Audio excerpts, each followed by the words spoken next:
All right, what's going on, you guys? Nick here with Nick Strength and Pokemon. I thought an interesting topic today is something that I've seen a lot of people in the community talking about over this past couple of days, and that is the apparent drama that's going on between Gary, aka King Pokemon, and Frosted Caribou. Frosted Caribou is a YouTuber. She's got, I think, like 70,000 subscribers, and Gary, of course, is the guy from Pawn Stars. He's got the crazy Charizard collection, and he does a lot of charity work within the Pokemon community. So Frosted Caribou, you guys might know who she is from this video here. How did Pokemon TCG get here? Now, this was basically a video addressing the current state of Pokemon and how the prices are going up, scalpers, and all the stuff that has happened in association with the recent boom in Pokemon. And you can see, this to me kind of sums it up here. Boo does not condone sending any negativity towards anyone featured in this video. That disclaimer's on this video because there's a lot of people shown in a negative light in this video. A lot of creators like Leonhardt, Randolph Pokemon. A lot of the blame, I feel like, and there's a lot of gatekeeping done in this video, was cast towards other creators, and that's why you would need a disclaimer like this on a video like this, because there is a lot of negative light shed on other people in the community. But let's get back to the issue here. So Frosted Caribou recently called out Gary, King Pokemon, and he responded on his Instagram. So let's see what Frosted Caribou said first. She said, despite Gary actively hurting Pokemon, including falsely inflating the market and disregarding kids and players in the hobby, that's all written off by his followers. Gary continues to flaunt being Poke-rich while calling himself king and thriving off his own self-gain. So those are the criticisms levied towards Gary by Frosted Caribou, and he is not the first member of the Pokemon community that she has levied negativity towards. But I do want to give her a fair shake of the context, or the catalyst, I guess you could say, of why she started saying this stuff about Gary. So it was this tweet right here that she posted. This is the last straw. I've never seen someone be so blatantly disrespectful. This person has the nerve to call themselves King Pokemon and is continuously idolized by this community. So basically, I'll play this video for you guys. But basically what the video is Gary discussing a graded signed Charizard card, which is signed by the original artist of the card, Mitsuhiro Arita. So here, I'll play it for you guys. Signed. Yes. Wow. In this case, the signature means very little. Yeah. Arita, who did design that Charizard, and it's signed on the case, not the card. Right. I mean, never would you let him sign that card, because that's extremely special. Wait, who signed this? Arita. Mitsuhiro. Yeah, the artist. Yeah, but which in a lot of cases, that's a big deal. But this card is such a big deal, his signature means nothing. Yeah, I could take, I'm tempted to take it off of there. Why? It's just on the case. It's not on the card. Hi, I'm Mitsuhiro Arita. Sorry, my English is not good, but I... So that's the video that kind of spurred on the criticism of Caribou versus Gary, which, to be fair, is a little bit of a fair criticism. I mean, it does come across when put in this context as a little bit disrespectful towards the original artist. But I think it was taken out of context to an extent, because Gary's talking about the BGS 10 Charizard, and I don't think he was necessarily trying to be disrespectful so much as he was trying to emphasize the rarity of the BGS 10. He's saying, look, here's this card. It's so rare, it's so valuable, that even though it's signed by the original artist, that signature almost means nothing because of the rarity of just this card outside of it being signed in this grade. I think that was the point that Gary was trying to make, and I don't think he was necessarily trying to disrespect the artist.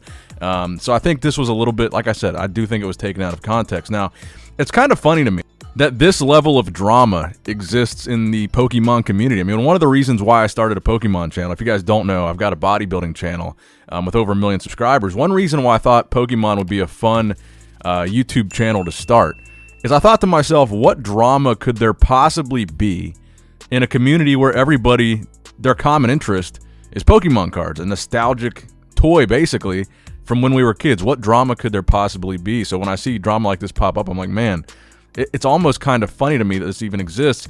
And when I first started my YouTube channel, one of the first videos I saw was Frosted Caribou's video, and it was one that discouraged me, actually, from getting involved in the Pokemon community. Because like I said, she was basically gatekeeping in that video. She was basically saying, This is the kind of content we should have. This is the kind of content we shouldn't have. This is what kind of creators we should have. This is what kind of creators we shouldn't have. This is what creators should or shouldn't be doing. She was gatekeeping the hobby effectively. And really, I think anybody that's interested in Pokemon should be able to come on and make any type of videos they want about any type of topic they want. One of the things that she was harping on was she doesn't want people talking about the price of cards, because that's going to make people have these just these unrealistic expectations and all that sort of thing. And she did like a heavy emphasis negatively towards Leonhardt and a heavy emphasis negatively towards Logan Paul. And that's one thing I wanted to talk about here. So Logan Paul, everybody knows that Logan Paul was at least partially responsible for the massive boom in Pokemon. Now, the first box break that Logan did is this box break right here, October 9th, 2020. Again, this is what a lot of people attribute to the sudden boom in Pokemon towards the end of 2020 and beginning of 2021. Now, just for fun, let's take a look at Frosted Caribou's Social Blade account. Because Frosted Caribou was very critical and very negative of Logan Paul in that video and other videos. Let's look at her monthly subscribers gained going into October of 2020. You guys can see a pretty flat line. Looks like less than 500 subscribers a month, in some cases 1,000 as we start to climb. So look at this right here. September of 2020, that month she gained 1,200 subscribers. You guys know what the next month is. Obviously, it's October. Look at that. Just look at the graph from October to September, or from September to October. Look at the jump that we're about to make from 1,200 subscribers in September to 10 times that amount, 10,900 subscribers in October. Again, do you guys know what happened in October? It was Logan Paul. Logan Paul was the reason for her getting all this publicity in the first place. And then let's go to monthly gained video views. 46,000 views for the month of September. The next month when Logan Paul does his box break, 10 times that amount, 369,000. And I believe this right here, this 677, was when she made that video that we were talking about earlier, the How Did Pokemon Get Here? So I just wanted to show that to say, when you're overly critical of a lot of other people in the same space as you, I think you need to reflect a little bit on how you actually got to the position that you're in with your platform, because she directly benefited off of Logan Paul. She directly benefited off of the craze in Pokemon, and she also directly benefits off of the hype of Pokemon, which I think is interesting. So if you go back to the whole Gary versus Frosted Caribou thing, one thing that she says, and that's why I brought this up, is Gary continuously flaunts being Poke-rich while calling himself king and thriving off his own self-gain. Thriving off his own self-gain is something that kind of rubbed me the wrong way. The guy, every time you see Gary attached to an event or some sort of just organization or anything with Pokemon attached to it and his name attached to it, almost every time, it's for charity. I haven't seen Gary actually do anything that was for his own self-gain, like a paid appearance where money went into his pocket. Everything that I've seen Gary do with his name and Pokemon in the title is attached to giving money to charity, specifically towards autism charities. Now, yes, Gary has this crazy Pokemon collection. He's got all these Charizards, probably the most valuable Pokemon collection in the world. If you were a Pokemon collector and you enjoyed being around other collectors and you were in a space where you made videos and stuff on social media with these other Pokemon collectors and you had this crazy collection, wouldn't you mention it a few times? Isn't that kind of the point? Yes, he talks about it a lot, but that's kind of the point. If you're a collector, collectors want to be like Gary. He's got the best collection. If you got the best Pokemon collection, you hang out with other Pokemon people, you're going to talk about it. You can't be mad at the guy for talking about his collection.